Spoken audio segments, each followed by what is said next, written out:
Alright, I'm gonna show you how to make these zip tie fidgets. This works for any size zip tie. Alright, zip tie. Add one. Add another. Do that a whole bunch of times.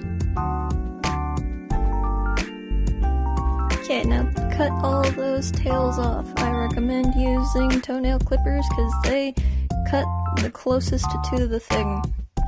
And they're great. Take them and do this. Once you make a circle, just keep going.